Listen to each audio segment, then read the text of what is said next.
ఉన్నటువంటి yes yeah Gopal Reddy గారు, good morning sir. So ఈ ప్రస్తుతం అటు టీడీపీ కూటమి ఎస్పెషల్లీ అలాగే జనసేన ముందుకెళ్తూ ఉన్నటువంటి పరిస్థితి.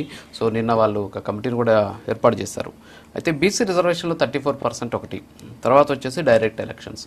ఏంటి మీ పార్టీకి ఏమన్నా ఇది ఒక రకంగా ఇబ్బంది కలిగించేటువంటి అంశమా? ఎందుకని నిర్ణయం తీసుకుంటారంటారు? ఇప్పుడు ఇంతకుముందు రవికిరణ్ గారు చెప్పారనమాట. సో డైరెక్ట్ ఎలక్షన్ వల్ల ఉన్నటువంటి ఉపయోగాలు ఇవి అని చెప్పేసి వారు చెప్పినటువంటి పరిస్థితి. ఆ స్ఫూర్తికి నేను వ్యక్తిగతంగా నేను దాన్ని ఆహ్వానిస్తున్నానని కూడా చెప్పారు. సో ఏంటి దీనివల్ల ఉన్నటువంటి అంశాలు ఏంటి, ఎలా చూస్తుంది మీ పార్టీ?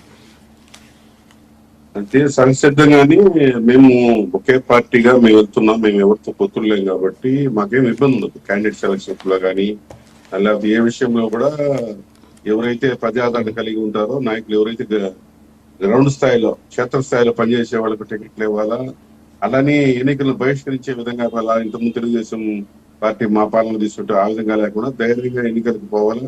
అది ఓటమైనా గెలుపైనా తప్పనిసరిగా మనం ఎన్నికల్లో బరిలో ఉండి ఎదిరించి నిలబడి మన బలాన్ని చూపించాలన్నది మాది.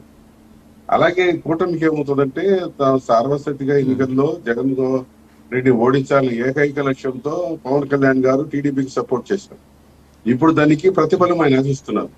మేము కూడా ఒక పార్టీగా సంసిద్ధంగా వాళ్ళు కూడా డెవలప్ కావాలంటే వాళ్ళు కూడా ఎక్కువ సీట్లు డిమాండ్ చేయడం, బార్గెనింగ్ పవర్ తో, అంటే రాబోయే ఎన్నికల్లో మళ్ళీ కూటమిలో మేము ఉండాలంటే మాకు ఇప్పుడు ఎక్కువ సీట్లు ఇవ్వాలని బార్గెనింగ్ పవర్ తో ఒక వ్యూహం ప్రకారము పవన్ కళ్యాణ్ వెళ్ళిట్టు కనిపిస్తుంది.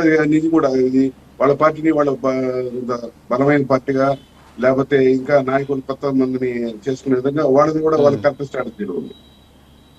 కానీ ఇక్కడ సమస్య ఏముంటుందంటే చంద్రబాబు నాయుడు గారు అను పరిగణలో తీసుకుంటే ఆయన హెడ్ మాస్టర్ పొజిషన్ లో ఉన్నారు. మిగతా వాళ్ళ టీచర్స్ లేకపోతే సబ్ టీచర్స్ ఆ విధంగానే ఉన్నారు ఆ పార్టీలో.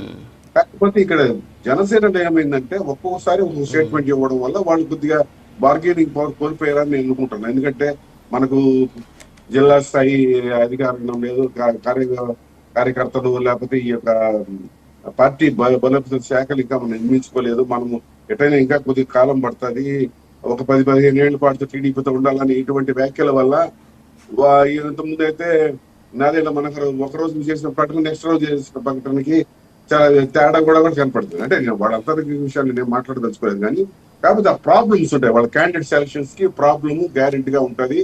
అది తప్పనిసరిగా మాకు వైసీపీకి లాభం చేకూర్చే విధంగానే ఉంటది.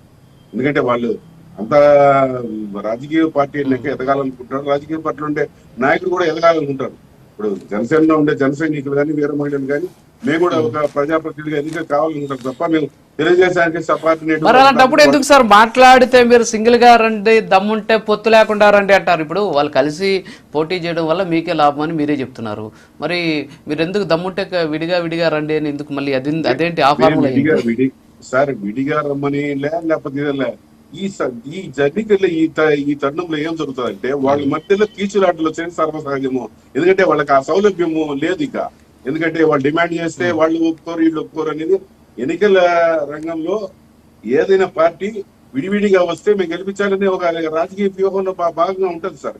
విడివిడిగా దమ్ముంటే దమ్ము ఇన్ని ఏం లేదు, ప్రజాదరణ ఎవరికి ఉండదనేది ఒక ఆడబట్టి ఉంటది. ప్రజలు ఎవరు హక్కులు చేర్చుకుంటారు దానిపైన ఉంటది.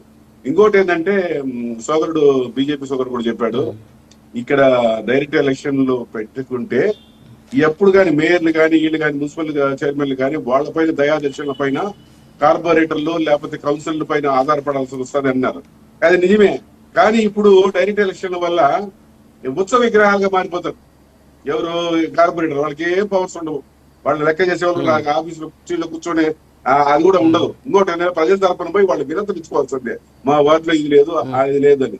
ఏదేమైనా ఇప్పుడు మా పార్టీ గెలుపు తర్వాత సారథ ఎన్నికల్లో అధికారం మారితే అప్పుడు కౌన్సిలర్లు వెళ్ళిపోతారు. ఇప్పుడు మేయర్లు లేకపోతే చైర్మన్, మున్సిపల్ చైర్మన్లు వెళ్ళిపోతారు.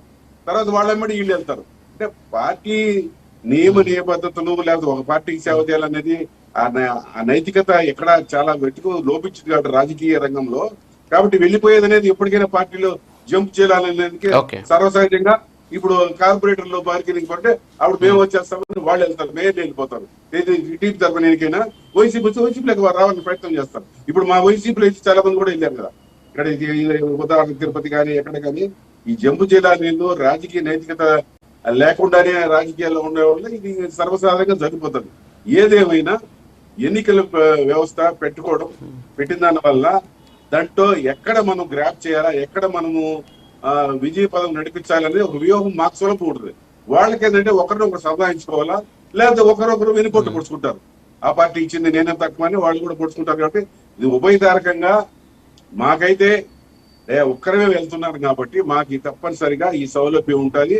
వాళ్ళల్లో అంత ఐకమత్యంగా ఉంటే వాళ్ళకి మేలు జరగవచ్చు. అంత ఐకమత్యంగా స్థానిక ఎన్నికల్లో చాలా పౌరుషాలతోనూ లేకపోతే బంధుత్వాలతోనూ లేదా స్థానికత అనే దాని ఎక్కువ పాత్ర పోషించాలి. కాబట్టి అక్కడ ఎవరు తగ్గరు, అందరూ సర్పంచ్లు కావాలి, అందరూ ఎంపీటీసీలు కావాలా, జడ్పీటీసీలు కావాలి అనే విధంగా ఉంటది. కాబట్టి రాబోయే ఎన్నికల్లో వేచి చూద్దాం. ఏది ఏమైనా కానీ ప్రజాస్వామ్యంలో స్థానిక సంస్థలు ఎన్నికలు జరపాలనుకోవడం కూడా ఒక శుభపరిణామమే.